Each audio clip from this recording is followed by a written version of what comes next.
நாம் செய்யும் சில தவறுகள் நாம் யார் என்பதை நமக்கே உணர்த்துகிறது. சில தவறுகள் நாம் யாராக இருந்திருக்க வேண்டும் என்பதையும் உணர்த்திவிடுகிறது. உண்மையில் மரியாதை என்பது வயதை பொறுத்து வருவதில்லை, நாம் செய்யும் செயல்களை பொறுத்துதான் வருகிறது என்பதை புரிந்து கொள்ளுங்கள். ஒருவரின் அன்புக்காக எவ்வளவு வேண்டுமானாலும் தாழ்ந்து போகலாம், அதில் தவறு ஏதுமில்லை. எதற்காகவும் உங்கள் தன்மானத்தை இழந்து தாழ்ந்து போய்விடாதீர்கள்.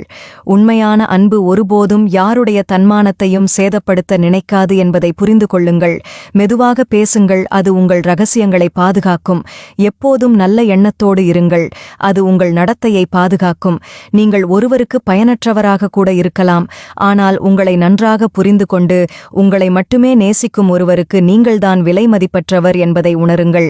நம்மிடம் தேவைக்காக பழகுபவர்கள் அவர்களின் காரியம் முடிந்துவிட்டால் நமக்கு காரியமே நடந்தால் கூட திரும்பி பார்க்க மாட்டார்கள். நல்லவர்கள் அன்பையும் புன்னகையையும், கெட்டவர்கள் அனுபவங்களையும் பாடங்களையும் நமது வாழ்க்கையின் பக்கங்களில் மறக்க முடியாத நினைவுகளாக பதித்துவிட்டு செல்கின்றனர். அளவற்ற அன்பு ஒன்றுதான். நீ எதை கேட்டாலும் எதை சொன்னாலும் அதை அப்படியே எந்த நிபந்தனையும் இன்றி நம்பிவிடும் வாழ்க்கையில் எல்லா பயணங்களும் நாம் நினைத்த இடத்தில் போய் முடிவதில்லை. வழி தவறிய சில பயணங்கள்தான் நமக்கு சரியான வாழ்க்கையையே கற்றுக் கொடுக்கிறது.